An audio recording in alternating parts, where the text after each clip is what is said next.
Mesdames et messieurs, bonjour et bienvenue sur Info Télévision. Alors, si vous êtes assis, vous êtes bien sur le canal 307 du bouquet Canal Sat. Vous êtes sur Info Télévision. Alors, Info Télévision, c'est la chaîne de proximité pour le vivre ensemble. Aujourd'hui, nous sommes à l'émission Talent de femme. Alors, Talent de femme, aujourd'hui, va recevoir une dame qui est aujourd'hui dans le monde de la littérature, qui est un professeur titulaire des universités, qui va venir nous parler de son parcours en tant que femme et peut-être de son parcours dans ce métier quand même assez élogieux et élitiste dont on rencontre souvent aujourd'hui quelques affres dans la société. Sans plus tarder, nous allons prendre la première rubrique. Comme je vous disais dans mais aujourd'hui nous allons recevoir un professeur qui travaille ici au Cameroun à l'université de Yaoundé 1, qui est l'université mère du Cameroun et qui va nous parler de son parcours, notamment celui dans le monde intellectuel, qui est la littérature, qui a fait de nous ce qu'on est aujourd'hui, parce que même si on s'exprime en français, quelque part il y a un peu de littérature là-dedans. Aujourd'hui, elle viendra nous parler de la littérature négro-africaine, la littérature moderne, la littérature contemporaine. Bref, on va essayer un peu d'élargir ce parcours qui peut-être fait sa vie aujourd'hui et peut-être de celle de ses étudiants. Alors bonjour Madame professeure Cécile Dolissane Ebossé. Bonjour. Et bienvenue sur Info Télévision. Merci. On sait que vous êtes m'avoir invité. D'accord. On sait que vous êtes notre voisine parce que vous l'avez souligné tout à l'heure. Vous n'êtes pas très loin d'Info Télévision. Vous avez l'habitude de passer devant la chaîne. Mais là aujourd'hui, vous êtes avec nous aujourd'hui sur le plateau. On espère qu'on aura quand même un échange fructueux. Merci. J'espère aussi.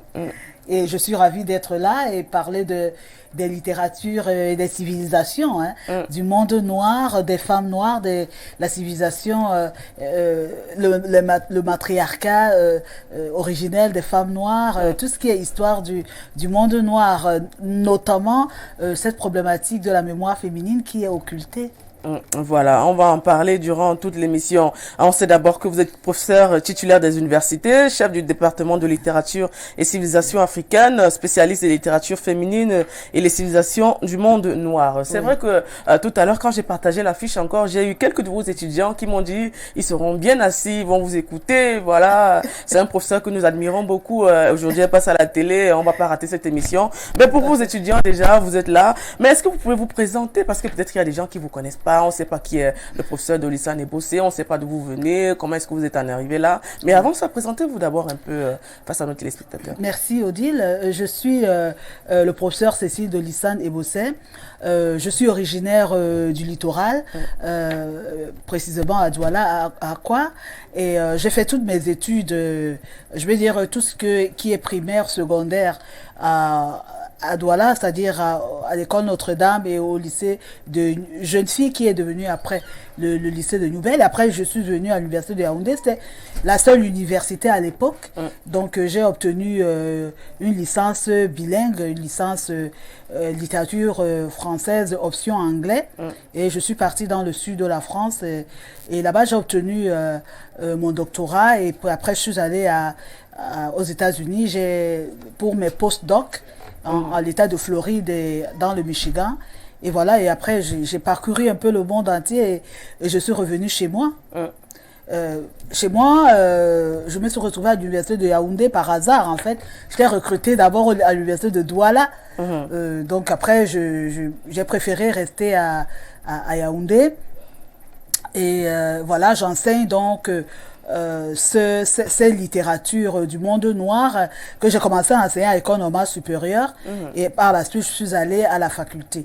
Donc c'est en 2017 que je suis devenue chef de département et les étudiants et tout le monde est content, ma hiérarchie est content que ce département soit mis en lumière et qu'il fasse le bonheur de l'université.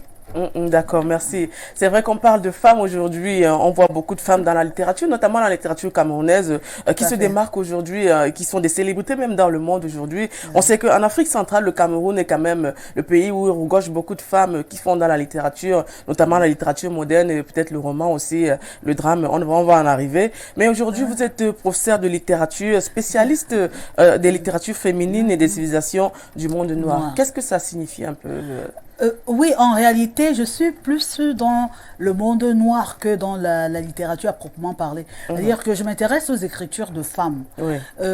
Tout ce qui est thématique féminine, les problèmes que les femmes rencontrent au quotidien et qu'elles essayent de mettre dans l'esthétique littéraire, donc dans le scripturaire, par écrit, des fictions, de plus en plus. Et, mais en réalité, ce n'est pas l'art pour l'art qui nous intéresse ici. C'est l'art pour l'avancement justement des droits des femmes, les droits des Noirs, les droits des opprimés, de tout ce qui est opprimé.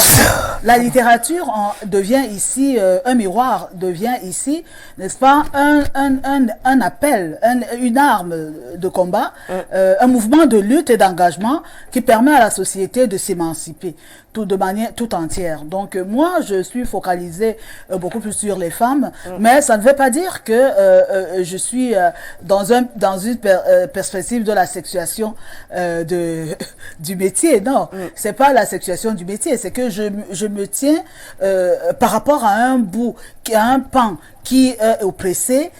Ça pourrait être des jeunes, ça pourrait être des handicapés, peu importe, mais je mets du côté des catégories vulnérables pour qu'on puisse voir dans quelle mesure on peut arriver à une certaine équité de la société, à un certain dialogue, et qu'on sorte de cette verticalité qui mine les rapports sociaux, qu'on se conjugue et que les rapports soient de plus en plus harmonieux, et que les rapports soient, des rapports horizontaux.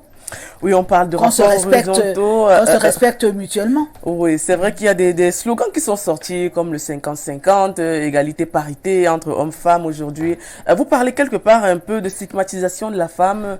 Est-ce que c'est une expérience que vous avez vécue ou bien c'est un combat que vous menez face peut-être à ce qui est arrivé aux femmes? On sait qu'il y a eu mai 68 en France, on sait qu'il y a le droit des femmes, aujourd'hui le droit de vote entre autres, peut-être l'avortement, l'IVG, il y a beaucoup de processus, le féminisme qui est arrivé. Est-ce que quelque part c'est ce combat qui vous anime ou bien c'est beaucoup plus le côté africain où on parle peut-être de société matriarcale dans certaines civilisations et communautés, ou bien c'est peut-être la femme qui est reflouée, appelée sexe faible entre autres? Parlez-nous un peu de cet assentiment que vous avez qui vous anime tout le temps. Oui, disons que ça part toujours, pour être assez clair, généralement ces engagements et ces militantismes ne sont pas complètement dénoués d'une relation autobiographique.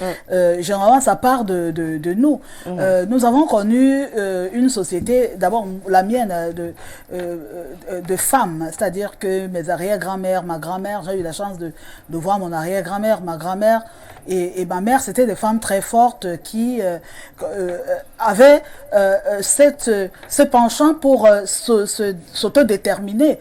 C'est-à-dire que sur le plan, par exemple, financier, c'est des femmes qui étaient très, très autonomes et qui travaillaient énormément. Donc, elles m'ont donné cette fibre pas de la revendication, mais d'une personnalisation de soi, d'une affirmation de sa personnalité, de cette capacité d'être soi-même, d'abord avant de penser être épaulé par qui que ce soit. Donc cette autonomisation, cette individualisation, qui est une individualisation positive, m'a toujours animée, donc de par mes naissances. Bon, maintenant, mes parents, ces mères-là, toutes ces femmes-là n'étaient pas allées à l'école, mais m'ont donné cette chance de pouvoir aller à l'école. Ma mère, pour dire les choses clairement, m'avait avoué que si elle avait le choix, comme celui que nous a donné nos parents, c'est-à-dire elle et mon père, qu'on puisse aller à l'école sans chercher à savoir si c'est un garçon ou une fille, dont leur donner les mêmes chances. Si elle avait eu cette chance-là, elle ne serait pas en train de porter les casiers. Alors moi, je reprends toujours ça, et elle me disait, il faut saisir cette chance-là parce que nous, on n'avait pas le choix. On te proposait un mari ou alors celui qui arrivait, vous devriez l'accepter parce que c'est ça qui fait la fierté de la famille, la dignité de la famille.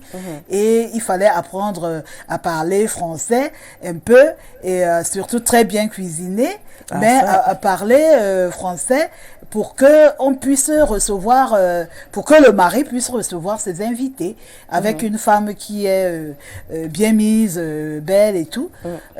Donc soumise aussi, n'oubliez pas. Justement, soumise aussi, qui parle pas beaucoup. Donc elle m'a encouragée, elle m'a avoué qu'elle a toujours envié les femmes qui travaillent. Les femmes qui sont indépendantes et elle s'est battue pour l'être, mais il y a un côté, le côté éducation féminine livresque qui l'a toujours habité et qu'elle a toujours envié les autres, et elle nous demandait d'être très très sérieuse et déterminée sur les études, parce que en réalité c'est ça qui libère la femme. C'est cette capacité de se faire des choix qui libère plus la femme. C'est pas le fait d'être sous la détermination de quelqu'un. Donc moi, je me suis dit, qu'est-ce que je peux transmettre en retour? Donc j'ai opté pour ces littératures, parce que quand je suis même arrivée en Europe, mon professeur, le professeur Georges Mayos, mon directeur de mémoire, qui après est devenu mon directeur de thèse, me disait, mais chez vous, il n'y a pas des gens qui écrivent. Donc quand il m'a dit ça m'a quand même frappé.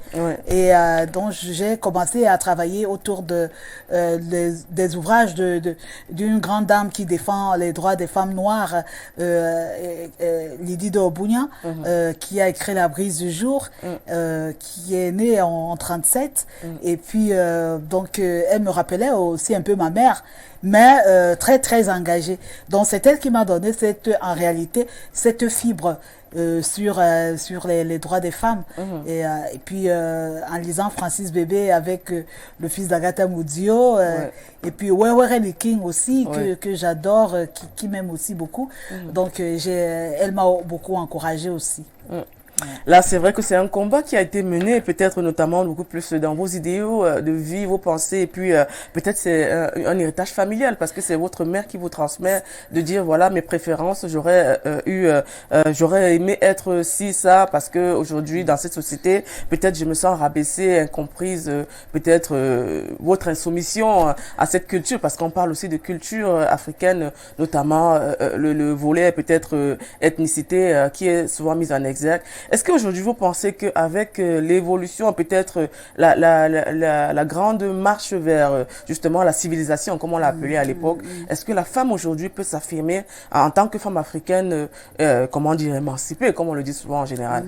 Mais bien sûr, je pense que c'est Mariam Abba, dans une si longue lettre, on va enchaîner tout ça, Mariam Abba, qui est l'une des pionnières du féminisme africain, elle a dit à la fin de son roman que c'est les femmes qui édifient la nation. Donc l'intellect, le livresque émancipe la femme, la libère. Donc ce sont les femmes qui font la nation, et on voit bien que Thomas Sankara et même avant lui le président de la Guinée, Sékou Touré, s'était entouré des femmes, et Sankara, on voit que tous ces progressistes sont convaincus que c'est en travaillant avec les femmes qu'on peut arriver à faire des choses grandioses. Donc les femmes aujourd'hui sont déterminées. Disons que de plus en plus, elles durent à l'école un peu plus. Avant, c'était un petit chapeautage pour pouvoir savoir lire et écrire. Maintenant, avoir quelques rudiments. Maintenant, elles le durent et elles font des masters très rapidement et peuvent arriver au 3e cycle. Bon, j'insiste dessus parce que en réalité, c'est au 3e cycle qu'on peut arriver à construire un discours de réflexion propre. Donc, les élans discursifs ne peuvent s'effectuer que lorsque vous pouvez vous-même émettre vos idées fortement. Donc, à ce niveau-là, elle est beaucoup plus mature pour faire des choix forts. Et elle peut aussi beaucoup apporter en termes d'initiative à la société au niveau des sphères décisionnelles. Parce qu'il y a un souci là, de la petite classe, c'est-à-dire arriver à obtenir sa licence, avoir le master, c'est-à-dire jusqu'au second cycle et de l'université. Et il y a, là, ça s'arrête. Et il y a la partie troisième cycle qui posait problème dans le temps. C'est-à-dire la femme qui est capable de construction réflexive, construction cognitive par elle-même, émettre et bâtir des idées sans plus passer par le professeur, par l'école. Donc, à ce niveau-là, il y avait problème. Donc maintenant, de plus en plus, les femmes durent à l'école. Et en durant à l'école, elles font beaucoup de troisième cycle. Ce cycle qui permet de réfléchir en profondeur par soi-même sur l'ensemble de la société. C'est-à-dire, on produit un sujet de doctorat, un sujet que vous assumez, une idée que vous assumez par vous-même. Alors qu'avant, on vous impose des sujets et puis vous essayez de les renchérir, de les illustrer comme vous voulez, comme vous pouvez. Mais là, en passant par cette réflexion d'abord personnelle, vos idées personnelles que vous défendez, c'est une arme pour que la femme, justement, ait la conquête d'un positionnement aussi bien politique, littéraire, comme vous dites, mais aussi idéologique. Donc, c'est justement là où il y avait un souci. Donc, les femmes progressent énormément et essayent de s'affirmer sur le plan épistémologique, surtout du côté intelligible. Parce que le véritable problème, c'était à ce niveau-là. Est-ce qu'elle peut produire une intelligibilité? Est-ce qu'elle peut produire une construction cognitive, personnelle? Elle peut produire du savoir sans qu'elle ne se mette à dire oui, mon mari, mon ceci, oui, je suis que des témoignages. Est-ce qu'elle peut être à même de bâtir une pensée sans passer par les témoignages des expériences, du vécu, du quotidien. Voilà, des références qu'elles ont peut-être lues, entendues, parce qu'il faudrait forcément qu'elles puissent s'imprégner peut-être du milieu de vie dans lequel elles évoluent aussi. Tout à fait. Mais là aussi, on est souvent beaucoup plus un peu rapprochés, peut-être ramenés sur le côté occidental, parce qu'aujourd'hui, les femmes, certes, on fait des études, mais c'est beaucoup plus, on va vous dire, par exemple, vous allez étudier la littérature russe, la littérature grecque, la littérature peut-être nippone aujourd'hui, mais est-ce que quelque part aussi, la littérature africaine n'est pas un peu oubliée, parce que aujourd'hui, on a des étudiants qui viennent des afro-américains, qu'on appelle aujourd'hui afro-américains, ils disent, l'histoire de l'Afrique que nous, on a connue est différente de celle qu'on découvre quand nous, on arrive nous-mêmes sur place en Afrique. Est-ce que quelque part, ce n'est pas aussi un ralentissement de notre éducation face à nous-mêmes? Non, il y a plusieurs choses que vous mettez ensemble, qu'on peut, de manière étagée, on peut déblayer si vous m'accordez un peu de temps. Bien sûr, vous êtes là pour ça. Donc, il y a le fait que aujourd'hui, les femmes africaines, surtout les Camerounaises, ont un rayonnement international impressionnant. On a vu Léonore Amiano, ça a commencé d'abord par Kaliz Beyala. J'ai même âge, elle est mon aînée d'un an. Mais si on parle... Léonore Amiano, c'est la première qui a eu le concours des lycées. Voilà, c'est ça. Donc, si on part de là pour prendre nos petites sœurs, on voit le Nora Miano et Hemle Boom, et puis on a vu aux États-Unis celle qui a eu le prix Faulkner, Imbolombwe, avec Behind the Dreamers, et qui vient aussi qui a été traduit en plusieurs langues. Et puis nous avons des pépites qui sont pas très connues, mais qui sont tout aussi poignantes, comme Angélique Bonono, qui a publié Marie-France l'Orfeilleuse, Bouillon de vie. Nous avons comme ça des figures, et celle qui est bien sûr à domicile, Jaili Amal. Bon, elle est là en Afrique, ce qui prouve quand même que même étant en Afrique avec les éditions proximité, on peut arriver à conquérir. On peut arriver à conquérir le monde. Je crois que nous avons des femmes africaines qui de plus en plus s'affirment. C'est vrai que sur le plan local, l'écho n'est pas pareil à la dimension de celles qui sont en Occident, mais ceci dit, elles s'affirment de plus en plus en littérature. Est-ce du voyeurisme par rapport à une Afrique qui devient de plus en plus fréquentable? Ça, j'en sais rien. Mais tout ce que je sais, c'est que pour ce qui est de Emle Boum, qui a une écriture aboutie, une écriture d'une maturité exceptionnelle, elle a eu le grand prix Amadou Kourouma, prix qu'on donne en Suisse, mais l'écho n'a pas été aussi favorable. On aurait souhaité que ce soit la communication n'a pas été ça, parce que on parle de littérature quand même, madame le professeur, vous savez quand même que la littérature en Afrique, les livres ne sont pas trop dans la culture africaine aussi. Non, les livres sont dans la culture camerounaise, parce que nous avons, avec les éditions clés, quand on a eu le Grand Prix d'Afrique noire avec le fils d'Agatha Moudio de Francis Bébé en 68, et puis les prix de Guillaume Oyonombia. Non, ce pays-ci est une pépite de la littérature.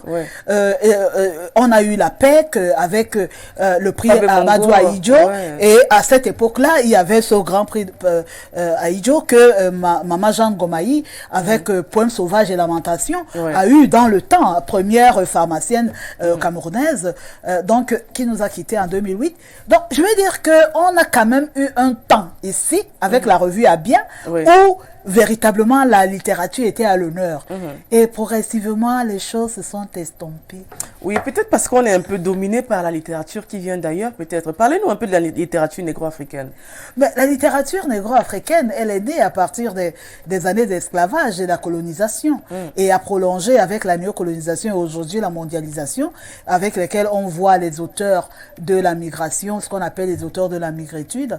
Donc nous avons nos trois mousquetaires, Césaire, Senghor, Léon Contrat Damas, et avec Sartre, avec sa préface d'Orphée Noir, donc qui ont contribué justement à donner à l'homme noir toute sa valeur à partir d'un mot d'insulte, c'est-à-dire nègre. Ils ont réussi à le retourner pour se servir de ça comme une arme qu'ils vont jeter, n'est-ce pas, sur la face de l'oppresseur. Et le mot a été complètement lavé, exorcisé et expurgé, et le nègre qui forme la négritude, qui devient plutôt positive, et conquiert le monde. Donc à partir de la négritude, les choses se sont séparées par la suite, puisque les pays sont devenus indépendants. Et quand les pays sont devenus indépendants, alors on voit tous ces pépites comme Tchekami Dukan avec l'aventure ambiguë, on voit Mongo Betty, Ferdinand Oyono, tous ces classiques de la littérature africaine des années 60 nous ont permis justement de voir nos sociétés avec leurs vicissitudes, avec leurs fléaux, avec leurs limites, mais aussi avec nos forces. Et progressivement, on en est arrivé à une Afrique qui, de par la littérature, éduque le monde, de par la littérature, devient le sociologue, devient le griot. D'ailleurs, Francis Bébé, dans l'interview qu'il avait accordée à un auteur nigérien, disait qu'il ne faisait pas tellement la différence entre le griot, entre la guitare, entre le parolier qu'il est et véritablement et l'écriture. Pour lui, c'est une parole totalisante. Donc, l'homme africain qui est sorti du parolier, du griot classique, s'est mis à écrire la parole. Donc, à écrire, à narrer le conte, à écrire le langage, à écrire tout ce qu'il a en lui comme lait culturel. Et vous avez évoqué Pabé Bongo tantôt, qui vraiment est le grand héritier, puisqu'il parle même de la littérature du maquis. Donc, il voit que cette littérature reste toujours en marche dans un militantisme et dans une quête permanente. Kouma Doumbé, là on n'en parle plus. Hitler voulait l'Afrique. Et Kafra Biatanga pour parler de la guerre de Biafra. Donc quand on regarde ces érudits, grands germanistes, on voit que l'Afrique a toujours eu ses auteurs et ses enfants qui veulent qu'elle se sorte de l'ornière, qu'elle participe au développement. Et cette littérature n'est donc pas une littérature du comptage des étoiles, c'est-à-dire de l'art pour l'art. Cette littérature a pour but de sortir l'homme noir de la racke de l'histoire. Là, je reprends Césaire, parce que en réalité, le monde ne nous a pas toujours fait des cadeaux. L'homme noir a été persécuté et continue toujours à être persécuté peut-être pas de la manière la plus brutale de l'esclavage transatlantique et l'esclavage transaérien, mais tous les autres méthodes larvées sont mises en place pour que l'homme noir reste là où il devrait être, à des bottoms. They say that a black man's supposed to be at the bottom. Donc, ils veulent qu'on reste dans des bottoms et l'homme avec grand H se dit, nous sommes tous des humains. Et la littérature africaine continue dans ce combat de libération progressive de l'homme noir. Oui, on va parler de littérature féminine aujourd'hui. Est-ce que vous pensez qu'aujourd'hui, la littérature africaine, notamment celle féminine, est beaucoup plus développée dans le courant peut-être littéraire africain? On va parler peut-être du Cameroun aussi, parce que là, on voit peut-être des femmes qui se démarquent, un peu comme Fatou Diom, qui veut justement s'exprimer dans ce sens, notamment concernant l'immigration, entre autres. Est-ce qu'aujourd'hui, on peut dire que la littérature africaine est justement cette lumière dont ont besoin les Africains pour se démarquer et peut-être apporter leur plus, notamment dans ce clivage sociétal? Oui, notamment celle qui rentre de plus en plus dans l'histoire. Si je prends Hemleboum, par exemple, avec les maquisards, qui a eu le prix, qui a eu un grand prix d'Afrique noire avec ses œuvres. Donc, on voit que dans les maquisards, elle a quand même rappelé, n'est-ce pas, le rôle des hommes, des grands leaders dans les luttes de libération. Donc, ça veut dire quoi? Ça veut dire que quand elles se mettent maintenant dans la littérature, ce n'est plus c'est pas de l'eau de rose, hein. Elles se sont mises aussi dans une littérature typiquement militante qui n'est pas l'apanage du masculin et qui vise à sortir la société de son obscurantisme, puisque beaucoup des jeunes, des enfants ne connaissent pas leur histoire et ne vont pas aller lire les manuels de l'histoire, et on voit des femmes dont les thèmes ne sont pas des thèmes de la simple esthétique, de la beauté des phrases, mais là, ces femmes-là ne sont pas là pour faire de la romance ou de faire rêver les gens. Elles sont dans la réalité et veulent changer cette réalité. C'est-à-dire, elles sont signes de l'histoire et résistance par rapport à l'histoire du passé. Alors aujourd'hui, il y a ce problème qui survient toujours. On parle de maison d'édition aujourd'hui. Est-ce que un écrivain, un auteur ou une autrice peut vivre de son art, notamment au Cameroun, avec les maisons d'édition qui sont présentes? Non, il faut qu'on soit honnête. Elles ne peuvent pas vivre de leur plume. Mais vous savez qu'on peut commencer à écrire et même 100 ans après, on peut vous reconnaître. Lorsqu'on écrit, c'est pas forcément pour vivre de sa plume. On écrit d'abord pour faire passer les messages. Maintenant, la façon dont le message est perçu, est-ce que ça peut toucher, est-ce que ça peut plaire? Il y a aussi, quand j'entrais tout à l'heure là, vous parliez de quelqu'un, donc il y a aussi le problème de la ligne éditoriale. Bon, il y a des romans qui peuvent intéresser les gens en Afrique, on achète, mais ces mêmes romans, lorsqu'on les présente en Europe, l'Europe qui a un vaste marché, on trouve que ça touche leurs intérêts. Donc il y a un problème de l'alimentaire au niveau du marketing, parce que le livre a ce côté idéologique. Est-ce que ce livre plaît? Est-ce qu'il ne plaît pas? Bon, il y a certains sujets, par exemple, stigmatisants, qui intéressent les Occidentaux. Lorsque vous parlez des questions d'excision, des violences que les hommes noirs font aux Africaines, des brutalités, mariage précoce, polygamie, toutes ces choses-là, c'est des choses qui les intéressent énormément pour la bonne conscience, parce que c'est ce qu'ils ont véhiculé pendant la colonisation. Ils ont cherché à justifier cela en disant, si nous leur apportons la civilisation, donc, entre guillemets, c'est parce que justement, ils prennent beaucoup de femmes, ça les retarde, et les femmes noires font beaucoup d'enfants, de ce genre d'histoire. Moi, tout le temps que j'ai passé en Europe, presque 20 ans, on n'écoutait que ça. Dès que on vous invite pour faire une conférence, on ne suit pas votre conférence. Ce qui les intéresse, parlons-nous de la polygamie en Afrique. C'est quasi obsessionnel. Donc, du coup, laisse que même en 2022, vous êtes encore sur ces sujets rétrogrades archaïques, ils vous mettent sur un piédestal. Pourquoi? Parce que ça leur fait bonne conscience. Ils n'en ont rien à foutre de votre, du contenu de votre ouvrage. Puisque le contenu de votre ouvrage peut être d'une simplicité banale sur le plan stylistique, sur le plan esthétique, sur le plan linguistique. Ils vont pas s'en occuper. Ils vont s'occuper tout simplement du thème fantasmé, de leur propre fantasme, ainsi de suite. Donc, je veux dire que nous avons intérêt à avoir des maisons d'édition fortes ici, dans la mesure où ce qui peut intéresser les Africains n'est pas forcément la priorité des Occidentaux. Voilà.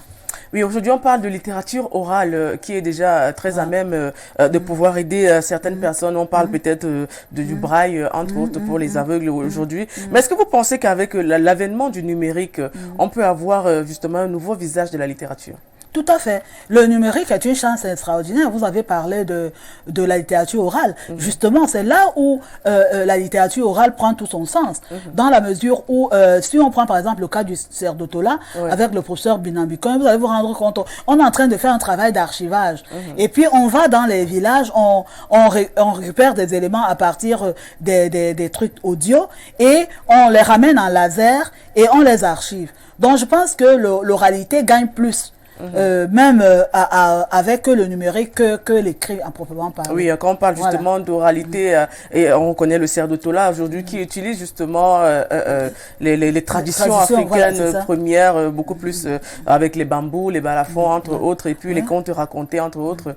C'est vrai que même au Mali aussi, on a même les peuples Dogon du Mali, il y a beaucoup cette histoire qui est mise en exergue. Mais aujourd'hui, on va parler peut-être de l'Afrique, notamment dans le côté évolutif en littérature. C'est vrai que la littérature, certes, est beaucoup plus peut-être, comme vous l'avez dit tout à l'heure, canalisé dans le domaine peut-être des rites ancestraux, et peut-être nos petites arts africaines qu'on avait peut-être en parlant d'évolution.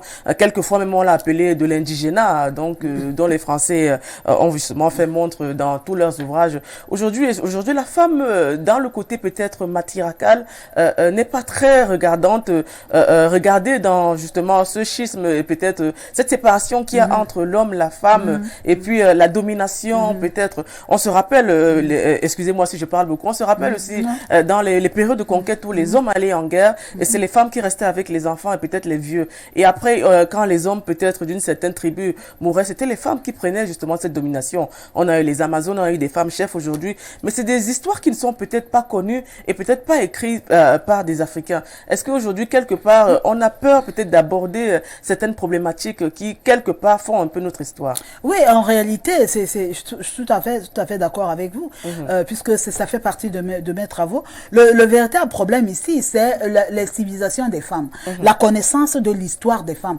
C'est-à-dire que l'historiographie féminine est mal connue. Donc, il est temps, justement, que les femmes elles-mêmes, les historiennes femmes, elles-mêmes se réapproprient, n'est-ce pas, leur histoire. Je l'ai dit dans un de mes articles qui est paru très célèbre, qui a reçu 4 étoiles par la revue Pénélope à Google. Donc, j'avais parlé de l'approche genre de la négritude et j'avais parlé des sœurs Nardal et de Ina Césaire, c'est-à-dire l'épouse de Suzanne Césaire, donc l'épouse d'Aimé Césaire. Donc, nous avions ce problème de la mémoire féminine, c'est-à-dire que lors des grandes conquêtes, lors des luttes, les hommes et les femmes ont participé. Donc, la femme a une histoire d'elle-même, elle a aussi une histoire avec les hommes. C'est-à-dire que lors des grands combats, les femmes ont toujours été là. Malheureusement, lorsqu'on écrit l'histoire, on oublie la femme. Alors, j'ai un cours dans le qu'on appelait le 331, l'unité d'enseignement, qui part de l'Afrique précoloniale à la littérature historique des femmes. Donc, les grandes figures féminines africaines. J'ai ce cours-là. Donc, nous partons de la période de l'esclavage, où nous présentons des gens comme les Harriet Tubman, les gens comme les Sojourner Truth, les gens comme la reine Zinga, les gens comme les Béatrice Chimpavita. Nous avons des grandes figures comme Amina Obzaria, la reine Sarawiya, et toutes ces grandes figures qui ont œuvré pour la libération de l'Afrique, sans oublier que on a l'histoire les grandes épopées. Le grand griot Kouyaté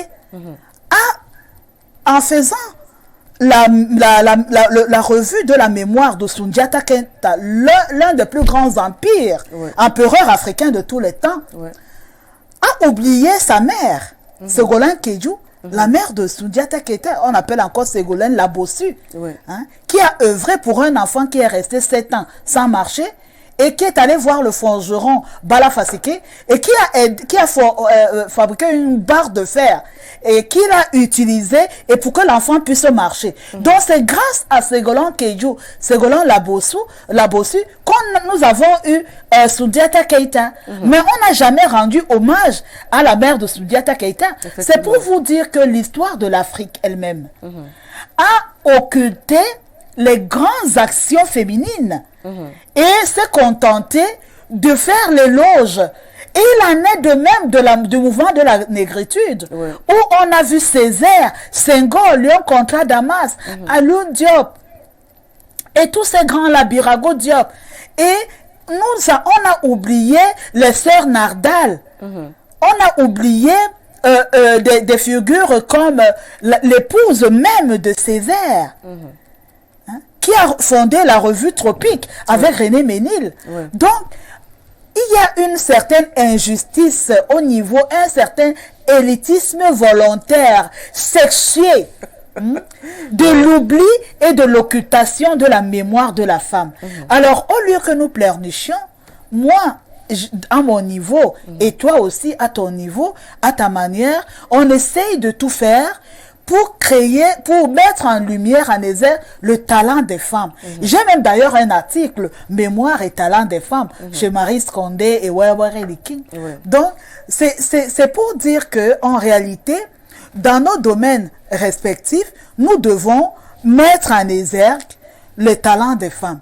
Et je suis donc ravie d'être là. Ah ben nous aussi, on est ravis d'avoir le professeur Dolissa Nebossé ici, là. Mais aujourd'hui, on parle des femmes, notamment dans le domaine de la littérature. Mais les femmes aussi ont eu justement leur moment de gloire. On a parlé du féminisme. On a eu par exemple Simone de Beauvoir qui a beaucoup mis en exergue le féminisme. Mais aujourd'hui, en Afrique, on parle de féminisme. On dit quand vous êtes féministe, ça veut dire que vous voulez peut-être avoir cette place des hommes aussi. On parle d'égalité. Il y a la conférence de Beijing où on parlait de 30% qui peut-être aujourd'hui au Cameroun commence déjà un peu à évoluer. Mais est-ce que quelque part, vous ne pensez pas que peut-être c'est un grand pas en avant qui quelque part n'avance pas réellement? Parce que quelque part, il y a toujours ce petit ralentissement. La femme, certes, a des droits, des devoirs, parle d'égalité des chances, mais quelque part, on sait au fond, selon certains hommes, on sait au fond que la place de la femme, c'est toujours derrière l'homme, pas forcément à la cuisine, comme certains le disent, et l'appellation sexe faible que beaucoup n'aiment pas aussi aujourd'hui.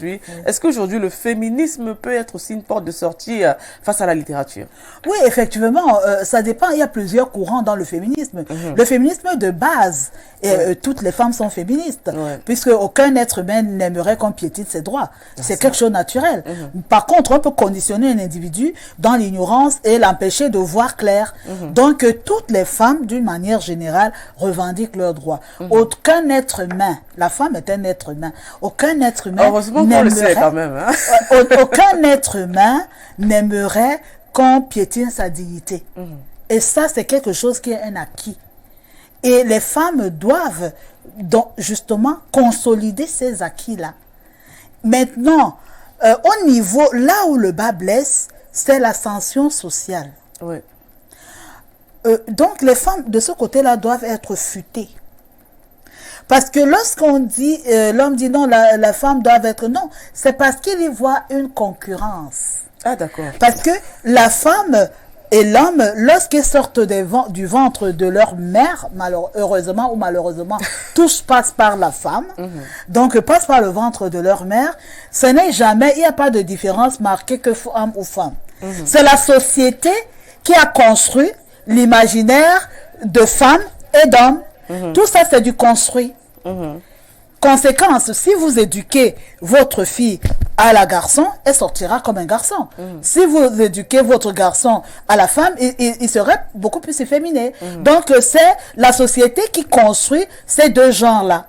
Donc, chacun a sa chance dans notre société. Oui. Chacun devrait, je vais dire, avoir ses chances.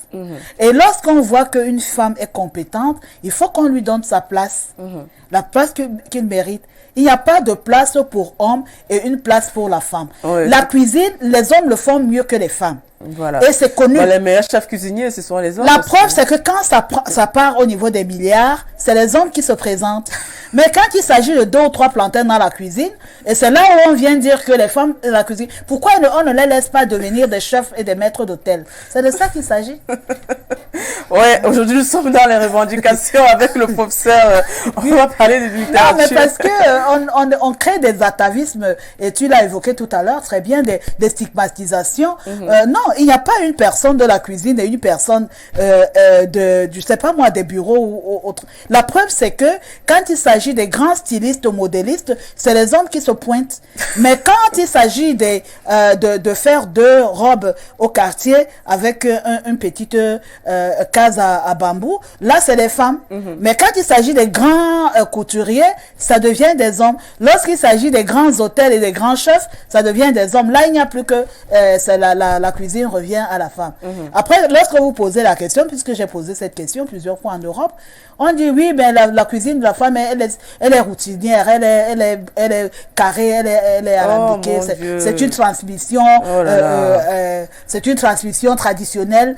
Donc, l'homme est plus scientifique dans la cuisine et ainsi de suite. Mais ça, c'est des comparaisons quand même assez, quelque part, un peu ambiguës. Hein. Là, on va parler peut-être des valeurs esthétiques de la littérature africaine. Aujourd'hui, on parle, par exemple, de la célébration de la Journée internationale des droits des femmes qui est célébrée le 8 mars. Aujourd'hui, on a des thématiques qui tournent toujours autour de la femme, de l'égalité, des droits des femmes. Aujourd'hui, on voit des femmes qui se sont mises ensemble, qui créent des associations. On a la CAFEJ, par exemple, à LVF, il y a beaucoup d'associations qui tournent autour.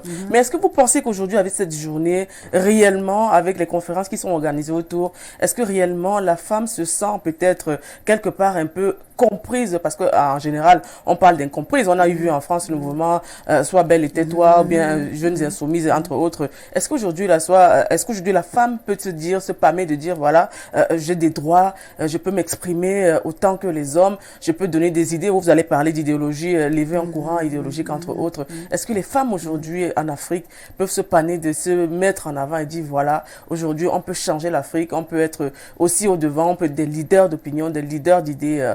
Est-ce qu'avec cette journée, le 8 mars... Non, pas seulement pour cette journée. Oui, parce que c'est beaucoup plus cette journée qui est mise en exergue aussi. Hein. Non, mais c'est un travail... un travail... Non, le problème, c'est un travail de longue haleine. Je crois que la présence des femmes dans les sphères et aussi la présence des femmes dans les métiers de formation et aussi à l'université, dans les grandes écoles, peut aider justement à tirer. Mais le véritable problème maintenant, c'est la relation entre celle qui est en haut là-bas à l'élite et celle qui est à la base. Parce que la sensibilisation doit être faite à la base, puisque la masse reste ignorante quand même. Hein. Donc, il faut sensibiliser la base. Bon, heureusement, ici au Cameroun, le niveau de scolarisation féminine monte quand même. Ce n'est plus comme dans le temps où toutes les filles étaient pratiquement à un certain niveau et ne pouvaient plus continuer. Donc, là, on voit quand même un effort au niveau de la scolarisation. Mais est-ce que il y a et la formation, mais est-ce qu'il y a un niveau de la sensibilisation? Est-ce qu'il y a un travail de base qui devrait se faire quotidiennement et dont la charge reste quand même le ministère de la promotion de la femme et de la famille, mais aussi les points focaux, genre, qui doivent être dans tous les ministères pour regarder les quotas des femmes dans les niveaux de décision. Est-ce que tout cela est fait? Ça ne dépend pas de moi. Moi, je suis à l'amphi. Je fais bien mon travail. Le reste, ça ne dépend pas de moi. Donc, moi, à mon niveau, moi, je pense que le fait déjà, moi, quand j'enseigne, de mettre les ouvrages de femmes au programme, de faire en sorte que les femmes aillent le plus loin possible, de me battre dans des soutenances de manière à ce que qu'on comprenne les difficultés que peuvent avoir une femme à ce niveau d'études. Je pense que moi, je le fais quotidiennement. Je n'attends pas un 8 mars ou, je sais pas moi, pour... Donc, pour vous, cette journée n'est pas réellement significative? Non, c'est une journée bilan. C'est une journée bilan. C'est une journée où on doit se remettre en question pour voir un peu où est-ce qu'on en est. Et chaque année, il faut faire ce bilan-là, c'est important. Bon, maintenant, est-ce que ces pays africains-ci ont compris véritablement cette journée? Et est-ce que c'est une journée bilan ici? Ça, je doute fort. D'accord. Alors, on va parler un peu peut-être du domaine de l'entrepreneuriat. Que pensez-vous de l'entrepreneuriat féminin en Afrique, notamment au Cameroun aussi? Oh, je pense que cet entrepreneuriat, lorsque on prononce ce mot-là, ça nous rappelle Françoise Foni. Je pense que les femmes se battent énormément avec des coopératives villageoises et surtout, je peux aussi de temps en temps des espèces de communautés, des communautés sur la communauté financière où on trouve des femmes qui se regroupent pour faire des choses ensemble. Moi, je pense qu'au niveau du milieu rural, c'est là où il faut mettre beaucoup d'accent sur les femmes du milieu rural, parce que c'est elles qui n'ont pas les moyens pour pouvoir, par exemple, créer des banques villageoises, comme dans le temps, l'économiste Younous, le Bangladeshi, avait créé la banque des pauvres, celui qui avait eu le prix d'économie. Donc, je pense qu'il faut mettre l'accent sur les femmes du milieu rural. Et je suis d'avis que l'agriculture, les femmes des milieux agricoles, les femmes des champs, les femmes qui sont dans les marchés, qui supply tous nos marchés tous les jours, il faut leur donner les moyens dans ces secteurs informels de manière à ce que, pas pour les instrumentaliser, mais qu'elles puissent véritablement continuer à devenir la force, parce que c'est le poumon économique de nos pays africains, mais qu'elles deviennent aussi une force pour qu'elles soient véritablement des grands entrepreneurs. Oui, c'est vrai qu'il y a quelques années au Togo, au Bénin, on parlait des Nana Benz qui justement se démarquaient dans la société. Mais aujourd'hui, on parle aussi de politique avec des femmes, parce qu'on sait quand même que c'est le gender sensitive, c'est le genre politique qui a, je crois que c'est plus de 52% qui vont voter dans les bureaux de vote. Mais on voit moins de candidates femmes en politique, mais pourtant ils sont très actifs. Pourquoi est-ce qu'on a justement ce... Oui, à cause des pesanteurs socio-culturels et des pesanteurs socio-idéologiques. Parce qu'en réalité, la véritable, et ça c'est Maurice Godelier qui parle, la véritable soumission, c'est de pouvoir savoir, c'est de pouvoir admettre par soi-même qu'on est inférieur. Et là, on a pris un exemple avec le mythe des Barouba, c'est-à-dire un peuple de la Papouasie, Nouvelle-Guinée, où le mythe c'était que c'est les femmes qui avaient découvert le feu de la connaissance. Mais elles ne savaient pas tirer, elles tiraient en arrière, elles tuaient les hommes. Donc c'est comme ça que les hommes sont allés devant et les ont mis en arrière pour qu'elles puissent véritablement tirer. C'est pour dire quoi? C'est pour dire que, en réalité, les femmes sont convaincues par elles-mêmes qu'elles ne peuvent pas décider. On a réussi à mettre dans la tête des femmes qu'elles ne peuvent pas avoir le pouvoir, elles ne peuvent pas décider. Et là, on nous parle de l'antériorité des civilisations féminines, en disant que le matriarcat a d'abord été originel, et c'est après que le patriarcat est arrivé avec la sédentarité et la maternité des femmes. Donc la femme accouchait, donc il fallait bien qu'elle reste stable. Et puis l'arrivée de l'agriculture. Bon, on va pas rentrer dans ces détails de Bachofène, mais ce que je veux dire ici, c'est que lorsque la femme se libère mentalement et qu'elle est convaincue qu'elle peut avoir avec une certaine assurance, qu'elle peut faire autant que l'homme, il y a comme un déclic qui fait que tu ne peux plus l'arrêter. Est-ce que vous pensez qu'aujourd'hui, les femmes africaines, notamment peut-être la femme camerounaise, peut peut-être bousculer ce clivage qui a toujours été quelque part, qui nous colle à la peau? Non, elle bouscule énormément, elle bouscule. Bon, disons qu'on ne lui donne pas beaucoup, parce que la discrimination, c'est souvent au niveau de l'économie. La pauvreté, elle reste d'abord féminine. Donc, elle a beaucoup d'idées, elle a de l'envie, mais elle sera donc court-circuitée par les moyens, c'est-à-dire qu'elle n'a pas les moyens de sa politique. Vous voyez, les jeunes femmes qui ont tous des petits salons, elles auraient souhaité avoir de très grands salons. Mais elles n'auront que ces petits salons parce qu'elles n'ont pas les moyens pour faire. Donc, ce que le système patriarcal, capitalo-patriarcal fait aujourd'hui, c'est de tout faire pour circonscrire les avoirs féminins. Parce qu'avec des moyens, vous pouvez faire de grandes choses. Sans moyens, vous restez dans les idées, vous rêvez, et vous êtes limité. Donc, le fait qu'elle n'ait pas les moyens pour asseoir ses idées, ça fait en sorte qu'elle reste en retrait. Donc, la domination masculine n'est plus cette brutalité du genre reste à la maison, tu peux plus aller travailler, mais c'est de lui donner très peu de moyens. Comme ça, elle va rester là avec un petit salon qui a 2 personnes. D'accord. On espère qu'aujourd'hui, avec cette émission, on verra des femmes, notamment dans le domaine de la littérature, qui pourront peut-être quelque part un peu ouvrir la brèche face à justement l'évolution de la femme, et notamment dans ce domaine quand même qui est assez élitiste, comme vous parlez tout à l'heure d'érudits. Mais nous allons, avant de continuer cette émission, on va prendre justement la deuxième rubrique qui est découverte avec le concours de la régie. Bonjour madame. Moi c'est le docteur Fossi Ismaël. J'interviens par rapport à la rubrique découverte de votre émission. En fait, je suis l'étudiant. Je suis étudiant aujourd'hui, je suis docteur, mais je suis l'étudiant, le professeur de licence Cécile Ebossé.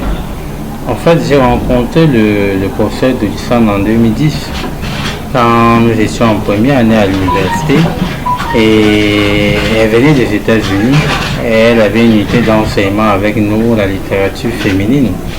Et c'est lors donc de ce cours qu'elle nous a impressionnés par sa façon de dispenser les cours, puisque c'était la littérature féminine africaine et afro-américaine. Et la façon de dispenser le cours nous a impressionnés.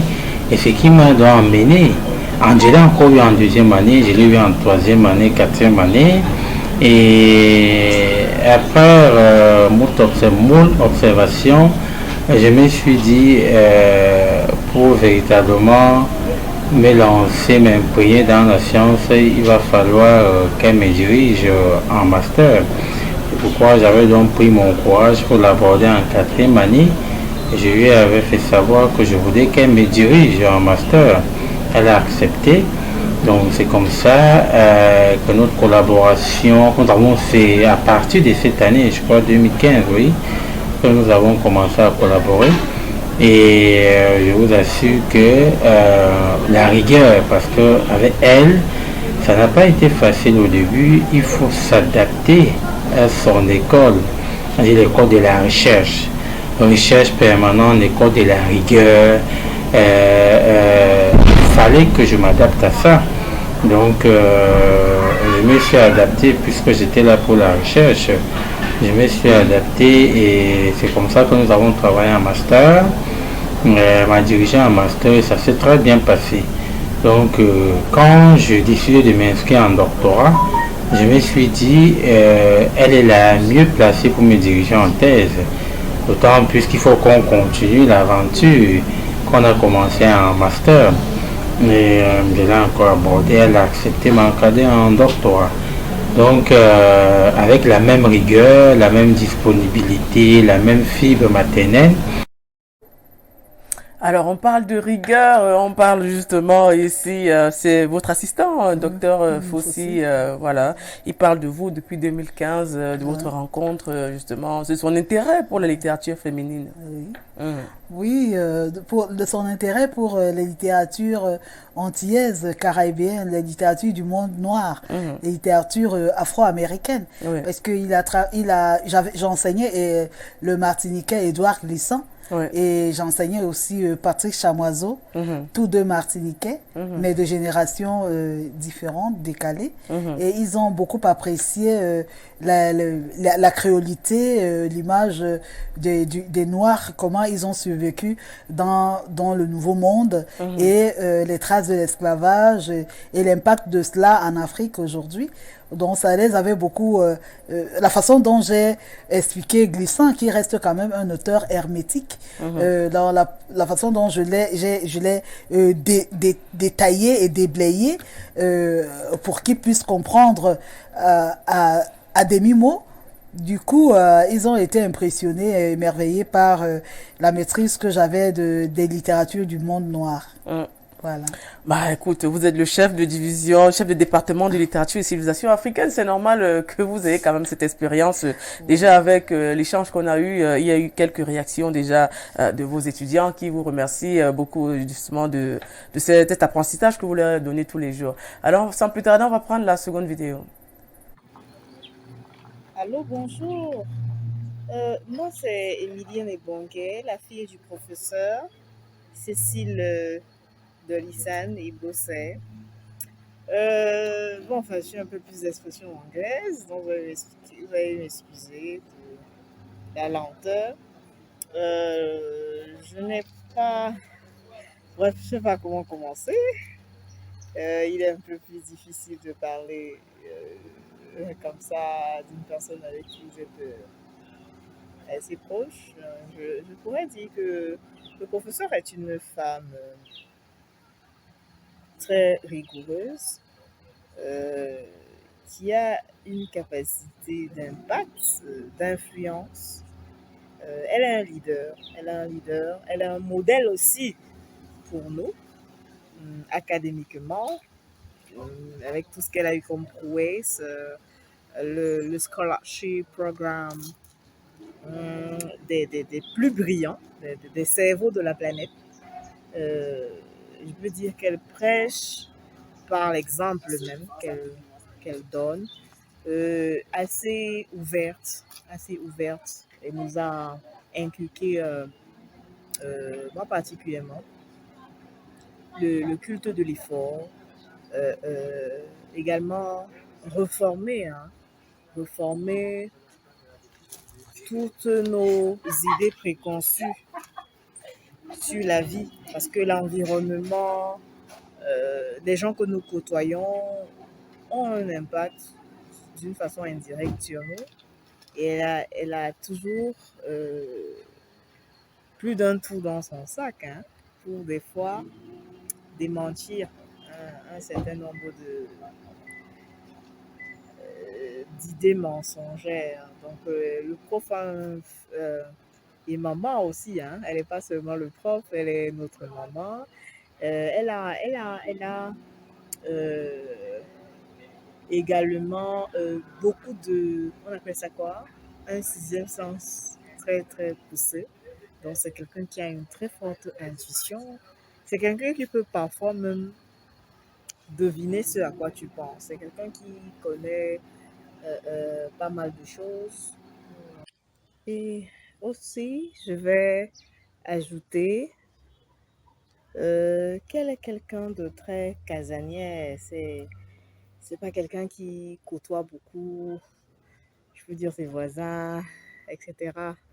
Donc, elle est plus dans une espèce de... C'est quelqu'un d'un peu solitaire, mais sociable au même moment. Donc, elle ne s'immisce pas, n'est-ce pas, dans les affaires privées des voisins, de ses enfants, savoir qui sont ses copains, etc., avec qui elle tourne. Bref, c'est pas sa tasse de thé, tu vois. Elle s'occupe de sa vie. Elle nous laisse un certain espace. Elle me laisse un espace personnel pour ma propre intimité. Elle ne bafoue pas, n'est-ce pas, nos, nos droits. Donc, ça fait d'elle quelqu'un qui peut être très présent et même absent au même moment. Donc, il y a quand même un petit, je veux dire, antagonisme, hein. Ça fait que euh, nous nous sentons libres, n'est-ce pas, de tous nos mouvements, de faire ce que nous voulons, conformément, n'est-ce pas, toujours aux règles, n'est-ce pas, aux règles de la maison. Elle est une excellente cuisinière, même si elle ne le fait pas beaucoup, compte tenu de son emploi de temps hyper chargé, de ses double, triple, On quadruple. n'entend plus. Il y a la fille Émilie Magui, justement, qui s'exprime sur sa maman et sur le professeur. Ce qui paraît, vous serez quelqu'un d'assez réservé, de calme, qui ne s'occupe pas des affaires des voisins. Vous avez justement ce petit lien où vous devinez les pensées des gens. Ouais. Il faut un peu nous expliquer ça, hein, parce que là, on n'a pas vraiment compris. Non, mais non, en fait, j'ai un petit côté intuitif D'accord. que j'ai depuis... On dit souvent la femme est intuitive, mais chez vous, peut-être c'est développé fois 1000, hein. Oui, oui, oui, j'ai un petit côté intuitif. Là, je peux facilement deviner ce que quelqu'un veut dire. Et plus loin même, quand nous sommes ensemble, il suffit de me côtoyer un tout petit peu. Il peut m'arriver d'avoir des flashs comme ça en disant tiens, j'ai comme l'impression qu'il y a quelque chose qui ne va pas là, il faut faire un peu attention là. Donc c'est des choses que j'ai comme ça en moi. Non, mais il faut nous dire si vous avez des dons de voyance. Hein, non, c'est pas des dons de voyance, mais je sais pas comment ça se ça se passe, mais je peux arriver. On va ajouter là liseuse de bonne aventure. Non, franchement, je ne sais pas comment ça se passe, mais il faut absolument que je le dise. C'est-à-dire que je peux arriver, vous êtes en train, comme elle le dit par rapport à ses examens, à leur révision, à leur programme, à leurs orientations. Elle fait économie, elle fait économétrie, elle fait mathématiques. Moi, je suis pas dans ces domaines-là. Mais je peux passer comme ça en lui disant que, écoute, moi, je pense que tu aurais intérêt à faire ceci, hein. Je crois que de ce côté-là, on risque même peut-être de vous poser des questions de ce côté-là, hein. Enfin, des choses comme ça. Et puis, ça a toujours un peu réussi. Donc, c'est un peu ça. Et puis, par exemple, par rapport à mes amis, à mes collègues, il suffit que vous me côtoyez un peu. Il peut arriver, par exemple, que je dorme la nuit, je me réveille, je me dis, tiens, j'ai comme l'impression qu'il y a un petit... Voilà, il y a toujours ces jeux comme l'impression lorsque vous suivez ça, ça peut vous soit épargner quelque chose, soit... Non, tout ce qu'on comprend, c'est que vous avez des dons de voyance. Vous n'arrivez pas à le dire ici à la télé. Hein. On sait que le professeur Cécile de Lissane et Bossé est aussi une voyante. Non, pas du tout. Alors, c'est la sensibilité féminine. D'accord. Bon, peut-être les développer par 1000. Hein. Alors, on va continuer. On va prendre la dernière vidéo. Bonjour. Il serait très difficile de parler de ma grande sœur. Mais par contre, il faut reconnaître une chose. Ma grande sœur a été toujours, depuis le bas âge, très très responsable. Très très responsable. Quand elle est arrivée sur le plan de l'éducation et quand on était au Cameroun, depuis le bas âge, elle avait déjà maintenu vraiment un cap très très élevé. C'était l'étoile filante au niveau de quand elle était à l'école, que ce soit l'école primaire, que ce soit le secondaire et quand elle était à l'université, elle a eu vraiment... Elle est passée là comme ce qu'on appelle les formules 1. Et quand elle est venue en Europe, elle s'est attelée dans son boulot, dans l'éducation, et après ses diplômes, elle est rentrée au Cameroun. Sincèrement, c'est bravo. Bravo à ma grande sœur parce qu'elle nous a donné nous-mêmes une base. C'est cette base que nous continuons, que ce soit sa sœur qui est au Cameroun, que ce soit moi-même qui suis ici. Sincèrement, ma sœur, elle a été toujours très très responsable. Bravo encore, bravo. Bravo. Je déplore tout simplement une chose, qu'on n'arrive pas à la valoriser au Cameroun. Sincèrement. Pour moi, je pense que ma sœur tout le monde aimerait vraiment l'avoir dans sa famille. Bravo Cécile. C'est vrai que je n'ai pas utilisé le prénom de Cécile. C'est peu européen ça, je préfère dire Mina. Bravo Mina. C'est son petit nom. Bravo encore. Et bonne chance à toi. Merci. Ah, il y a votre frère qui semble très ému, hein, parce que même s'exprimer, il n'arrive pas, il déplore le fait que le professeur ne soit pas assez valorisé au Cameroun, et puis il parle de Mina, ton petit nom. Dis-nous un peu, quelle est la relation que tu as avec ton frère? Oh, en fait, c'est mon frère, mais en fait, c'est aussi mon fils, en réalité, parce que nous avons toujours, notre mère a fait 3 enfants, et à cette époque-là, c'était considéré comme très peu. Et elle a essayé de tout faire pour nous présenter un peu comme des triplets. Donc, c'est quelqu'un qui a toujours été avec moi. Lorsque il était au CETIC de Bassa, après moi j'avais obtenu mon bac, il a préféré quitter le CETIC. Pourtant, il avait de très bonnes notes, il avait eu un CAP de comptabilité et il a préféré venir à Yaoundé. Et à l'époque, le collège Matin-Fin venait d'ouvrir. Donc, il a préféré être là. C'est quelqu'un qui a toujours été un peu vouloir être en sécurité. Et quand je suis à côté, il se sent toujours un peu plus en sécurité. Et après, quand il a fallu qu'il quitte la France maintenant pour l'Espagne, et il n'était pas très à l'aise, mais c'était le début d'une belle aventure, la capacité de pouvoir se séparer de moi. Et quand je suis venue en Espagne pour lui rendre visite et voir comment il a évolué, il habitait à Madrid à l'époque et il travaillait à la mairie de Madrid comme médiateur culturel. Je lui ai dit que tu as beaucoup avancé et que tu as réussi. Et il s'est mis à pleurer en disant que non, je ne pense pas que c'est ce que tu aurais souhaité. Tu aurais peut-être voulu que je sois plus. J'ai dit non, non. On évolue pas à pas et on s'améliore progressivement. Tout ne vient pas tout d'un coup.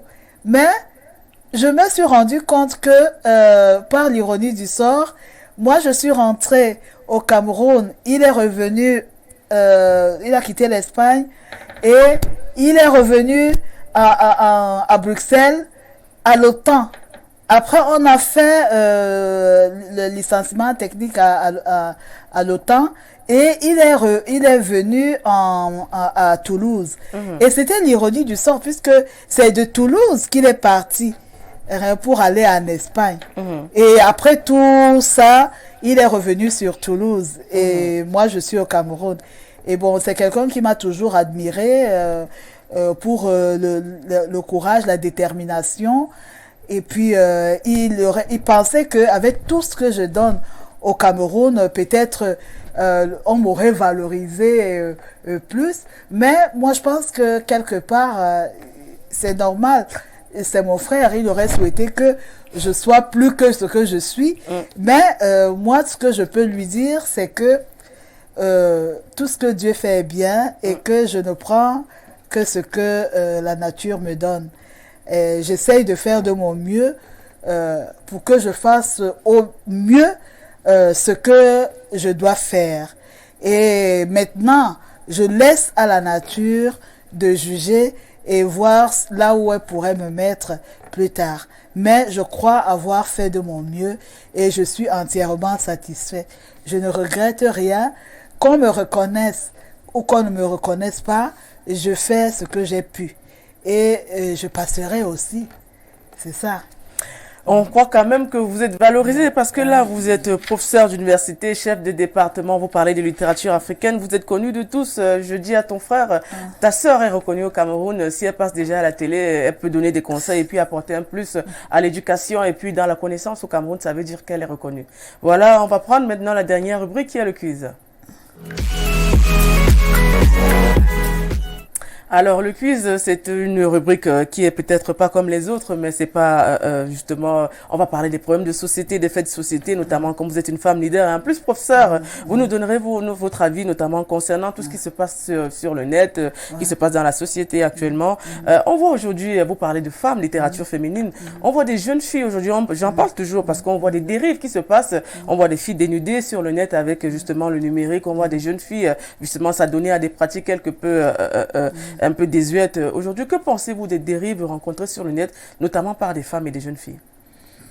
Disons que lorsqu'un instrument arrive nouvellement comme ça, il y a toujours des malentendus parce que il faut à chaque arrivée comme ça une certaine éducation à la chose qui doit d'abord concerner les pouvoirs publics.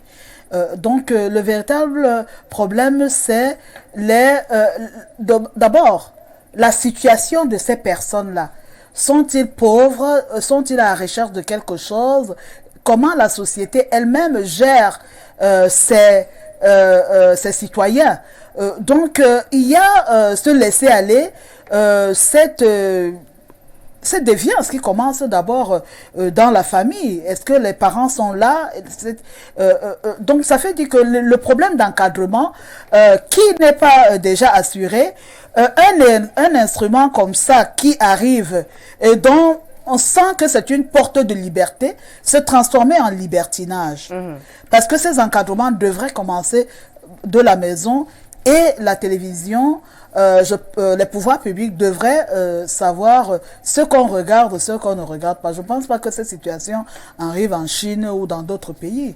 Donc je pense qu'il y a aussi le véritable une censure par rapport à cela, par rapport à la télévision, par rapport aux nouvelles technologies, aux nouvelles technologies de l'information. Il devrait avoir un cadrage, à mon humble avis. Oui, il y a des cadrages, mais c'est justement ces dérives continuent, elles sont continuelles dans les réseaux sociaux. On voit beaucoup de filles dénudées dans justement les applications qui sont mises en exergue, qui sont dénudées, qui montrent, qui ne respectent même plus leur nudité, qui ne respectent plus peut-être l'influence ethnique traditionnelle. Mais on ne peut pas trouver des applications pour bloquer ça? Ça, que ça ne puisse pas aller partout? Ça, c'est la question qu'on doit poser justement aux professionnels. Il y a l'antique qui est là, il y a des lois qui justement recadrent. On espère que ça va changer avec le temps. Aujourd'hui, on célèbre le 2 avril la journée de lutte contre l'autisme, justement l'acceptation des enfants autistes, entre autres. Que pensez-vous de cette journée, peut-être de cette maladie qui peut-être ne peut être classifiée ainsi? On parle justement de spectre, entre autres, neurologique avec les enfants. Moi, je pense que les associations devraient on devrait organiser justement des associations pour sensibiliser beaucoup plus ces gens parce que, pour dire honnêtement, beaucoup de personnes ne savent même pas ce que c'est que l'autisme et ne savent même pas que ces enfants ne devraient pas être, pour ceux qui le savent, ne savent pas que ces enfants ne devraient pas être stigmatisés et que ces enfants ne sont pas des enfants à part. Donc, et que en les socialisant, ils peuvent retrouver une vie normale et être indépendants. Et parce que là, on parle du paranormal, on parle souvent des enfants un peu, comme en Afrique, on a l'habitude de stigmatiser certaines. On voit tout dans les démons partout. Oui, effectivement, voilà. Aujourd'hui, c'est cette journée qui se célèbre le 2 avril. Donc, on espère qu'avec les associations, on pourra avoir cette sensibilisation. Il faut arriver à sensibiliser les gens et à faire en sorte qu'il y ait une intégration. Une inclusion de ces enfants-là, de manière à ce qu'ils ne se sentent plus en dehors orphelins. Alors aujourd'hui, on parle de jeunes aujourd'hui qui veulent émerger et on parle beaucoup plus d'immigration. Aujourd'hui, on voit des jeunes qui déversent leurs âmes dans la mer, qui meurent, n'est-ce pas, en voulant traverser, en allant chercher un paradis quelque part incertain. Que pensez-vous de l'immigration aujourd'hui, notamment cette immigration qui veut peut-être avoir un avenir meilleur? Oh, tout ça vient de très loin. C'est depuis la colonisation avec les clichés. Les clichés qui sont restés et qui se perpétuent, où on a montré que l'Afrique est un vaste champ sauvage et que c'est en allant ailleurs, notamment en Occident, qu'on peut trouver mieux. Mais là, c'était de bonne guerre, parce qu'il fallait bien exploiter les Noirs et il fallait leur montrer qu'ils ne sont rien et qu'on leur apporte la civilisation. Mais maintenant, aujourd'hui, que nous savons que tout cela était faux, ça veut dire quoi? Ça veut dire que c'est nous-mêmes qui gérons nos affaires, même si les autres ont la même mise sur nos affaires. C'est nous qui sommes dans nous sommes dans les manœuvres. Donc, il y a un problème de répartition, n'est-ce pas, du gâteau national qui fait que certains se sentent lésés par rapport aux autres. Et les plus désespérés, parce que nous n'avons pas tous les mêmes psychologies, donc les plus désespérés pensent qu'en allant traverser les mers, ils pourront peut-être trouver mieux. Et ça, c'est humain. On ne peut pas blâmer quelqu'un qui veut partir d'un endroit où il ne se sent pas à l'aise pour un autre endroit. Parce que quand vous regardez cette carte de l'Afrique, vous voyez bien que la frontière là n'existe pas. C'est nous-mêmes qui avons inventé ces frontières. Lorsque vous voulez, cette carte-là, elle est entière. Il n'y a rien là-dedans. Tout ce qu'on a tracé là, c'est une pure fiction. Ça n'existe pas. Oui. Et on a parlé de technologie des plaques, ça n'existe pas. Ça veut dire quoi? Voilà. Ça veut dire que dans le temps, quand quelqu'un habitait vers le bas là, dans la Zanie, ce qu'on appelle l'Afrique du Sud aujourd'hui, si la personne trouve que les terres sont arides, il remonte vers le haut pour trouver des terres plus vertes. Et c'est comme ça. L'être humain a ça naturellement. Bon, aujourd'hui, les humains ont inventé les frontières. Et on est obligé de dire, ils se jettent à la mer pour ceci. Mais il faut que l'Occident, qui a quand même eu à dominer, à venir ici sans les visas, sans quoi que ce soit pour exploiter et ramener des choses en passant par les ports, il faut qu'elle soit aujourd'hui, elle devrait être tolérante. Parce que lorsqu'elle venait, elle n'avait pas besoin de visa. Lorsqu'elle venait, elle ne cherchait pas à savoir si ces gens si ces gens-là sont des humains ou pas. Ils venaient récupérer les trésors et les fautes. Pourquoi stigmatiser ces jeunes-là? Il faut que l'Occident ait une politique d'immigration beaucoup plus humaine.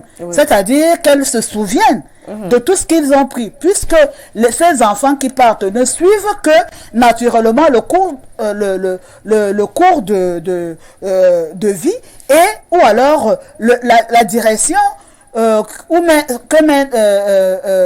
direction que suit les trésors qui sont volés ici. Donc ceci dit, cela ne dédouane pas nos politiques pour la répartition et la distribution de ce que nous possédons comme ressources, de manière à ce que chaque Africain, chaque Camerounais se sente à l'aise chez lui. Mais si on pousse la réflexion plus loin, le chez nous c'est où? Le chez nous c'est où? On est libre d'aller là où on se sent à l'aise. On est libre d'aller où on se sent à l'aise. On n'est pas dans une monade figée. L'être humain est fait pour le mouvement, il est fait pour la mobilité, puisque c'est en rencontrant les autres que tu t'enrichis et que tu grandis. Donc je pense que des deux côtés, que ce soit en Occident ou en Afrique, il faut qu'il y ait un juste milieu. On ne peut pas enfermer les gens et on ne pourra jamais le faire. L'homme est un être de déplacement, c'est pour ça qu'il a les pieds. C'est un être de déplacement et c'est un être de mouvement. Regardez si vous vous enfermez toute la journée à la maison, les idées noires que vous-même vous créez. Il faut bouger. Il faut voyager, il faut aller un peu vers le froid et revenir un peu vers la chaleur. Les Occidentaux devraient de plus en plus venir dans les zones chaudes. Ça va les détendre un peu. Et les Africains aussi, de temps en temps, doivent aller vers les zones froides qui régénèrent les cellules. Et c'est pour cela que la nature a inventé cette nature-là. C'est pour que tout le monde en profite. Et parce que l'homme a besoin de cet équilibre. Vous comprenez? Ils sont enfermés là-bas dans des frontières et le froid les tétanise, les crée tous les problèmes du monde parce qu'ils pensent qu'ils sont, je sais pas moi, au ciel. Pourtant, ils ont besoin de l'Afrique, ils ont besoin de ce gaz pour se chauffer, ils ont besoin de ce or du diamant et ainsi de suite. Voilà. Voilà, ça, j'espère qu'on aura bien suivi ces histoires de séparation, d'immigration, de xénophobie, du racisme même déjà, qui mine la société. Et puis avec, déjà même entre nous, les pays africains, même je crois qu'il y a toujours cette séparation qui est là, avec des pays arabes et les pays pays d'Afrique subsaharienne. Alors aujourd'hui, on parle de la femme et de la mode aujourd'hui. On voit des femmes qui... on estime que les femmes qui sont en pagne, c'est la mode africaine. On estime que celles qui mettent peut-être des habits occidentaux, on est victime d'une certaine mode quelque part un peu africaine. Voilà. Est-ce que vous... occidentale. Est-ce que vous pensez qu'aujourd'hui, le vestimentaire peut quelque part redéfinir peut-être la femme, notamment selon sa civilisation, selon son ethnie, selon ses origines? Oh, en partie, parce que c'est du construit. En réalité, il faut assumer ses héritages. C'est-à-dire que nous avons eu cette rencontre plus ou moins heureuse ou malheureuse. On le prend comme on veut, mais nous avons eu sur notre chemin l'Occident qui voulait aussi vendre ses toiles, ses soucis. Donc, elle nous a imposé une certaine manière de s'habiller. Aujourd'hui, nous avons démystifié cela, mais ça fait partie de nous. Donc, c'est à nous de choisir. Tout cet héritage-là, on l'assume. On l'assume. C'est pas parce que vous êtes habillé en pagne de la tête jusqu'aux pieds. Moi, je vois des Afro-Américains tout le temps dans les églises d'Atlanta où on s'habille, on met des trucs décorés à gauche et à droite. C'est pas ça. Enfin, quand vous discutez. Non, mais peut-être elles revendiquent leur identité. Oui, mais tu discutes avec la personne, tu sais, on sent au fond qu'elle n'est pas africaine. Même si, donc, ce n'est pas le paraître, les apparats qui font de quelqu'un de l'africain ou pas africain. Ce sont les valeurs que nous avions héritées de nos ancêtres, que nous devons qu'émite, que nous avons mettre en avant, c'est-à-dire pratiquer la maths, la justice, l'équité. Est-ce qu'on pratique encore la justice? Est-ce que cette hospitalité africaine existe toujours? Est-ce que le sens du partage, est-ce que l'altruisme et la compassion font encore partie de notre ADN ou alors de notre mode de vie? C'est ça qu'on doit s'interroger. Les valeurs profondes, archétypales, et pas les valeurs forcément superficielles. Moi, je suis contente que de plus en plus, on est dans l'hybride. Parfois, on met les hauts africains, les autres occidentaux. Mais tous ces pains-là, c'est des trucs qu'on a fabriqués en Hollande là-bas. Je pense Suisse, pas que, oui, le coton suisse, on parle de Hollande, oui, effectivement. Je ne pense pas que ce sont les Africains qui... je pense que c'est le baume qu'il faut travailler. On peut travailler le baume et tout. Oui, voilà, on reste dans ce domaine aujourd'hui. Que pensez-vous du panafricanisme? Oh, le panafricanisme est à nous. Disons que nous avons besoin justement de l'unité africaine, mais cette unité dans la diversité aussi, hein, parce que l'Afrique c'est pas un pays, hein, comme les Occidentaux ont voulu le faire croire. Nous avons des divergences, nous devons les respecter, mais nous devons être soudés derrière nos intérêts, de manière à ce que lorsque nous allons négocier vis-à-vis des Occidentaux, que nous nous sentions nous-mêmes et que nous organisions. Donc, au niveau de la CEAC, au niveau de l'UMOA, au niveau de la SADC, tous ces organismes-là doivent se liguer, parler d'une même voix pour pouvoir négocier avec les Occidentaux d'égal à égal. D'accord. Alors aujourd'hui, c'est vrai qu'on en parle peu et peut-être ça crée des fois un peu de la diversion. On va parler un peu de ce qu'on rencontre beaucoup plus en Asie. On parle de polyandrie. Que pensez-vous de la polyandrie? Oh, la polyandrie a toujours existé en Afrique.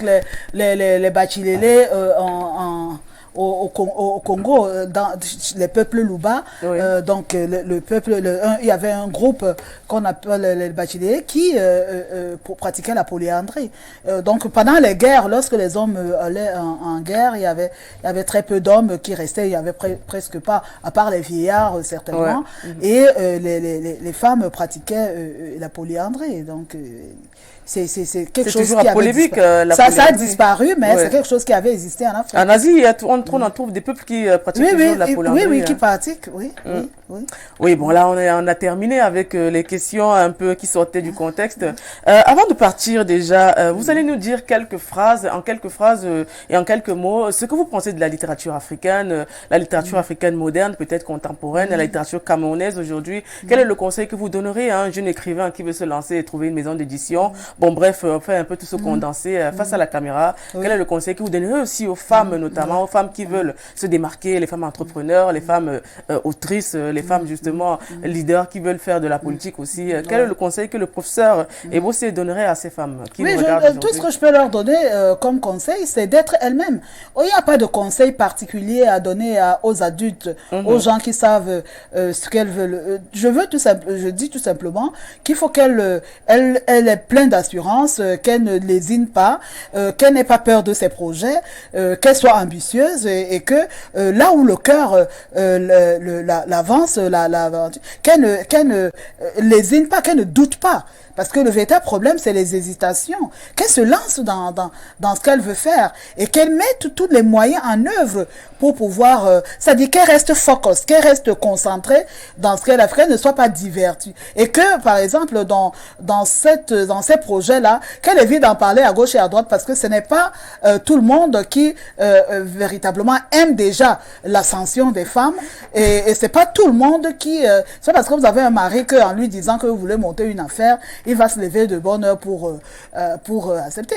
Commencez d'abord par faire des choses par vous-même. Vous n'êtes pas obligé d'étaler vos affaires partout. Qu'elle soit un peu plus distraite et moins agitée et qu'elle se concentre véritablement dans ce qu'elle veut faire. Et il faut aussi que les femmes se disent dans la tête que tout ce qui est comme conventionnel, à savoir le mariage, les enfants, je sais pas moi, la soumission, tous ces éléments-là, si ces éléments contribuent à battre en brèche ses aspirations, il faut qu'elle sache relativiser.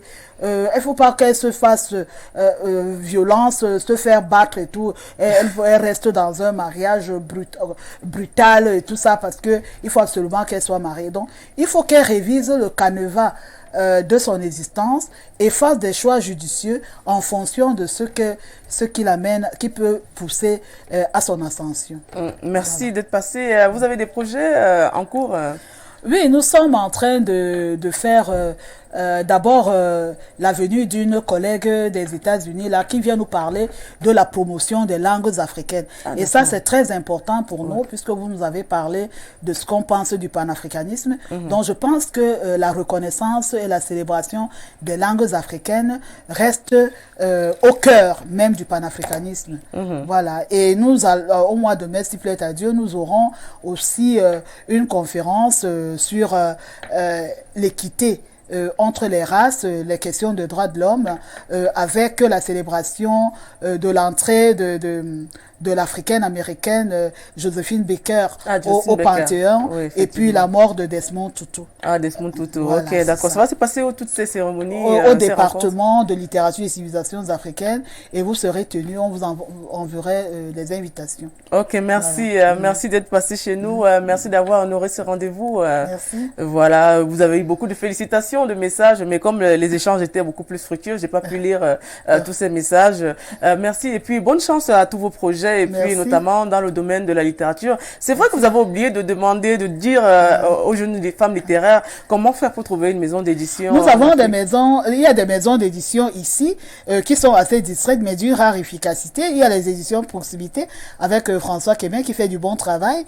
Nous avons Ifrikia qui a brûlé, mais on est en train de faire la reconstruction. Oui, oui. Et puis d'autres maisons d'édition clés un peu partout qui pourraient les éditions à Komamba pour la littérature de jeunesse. Ceux qui s'intéressent à la littérature de jeunesse, moi je crois que quelque part il y a toujours, peuvent se rapprocher du département pour les orienter. Voilà. Merci, ça a été quand même un échange c'est très enrichissant avec le professeur Ebossé.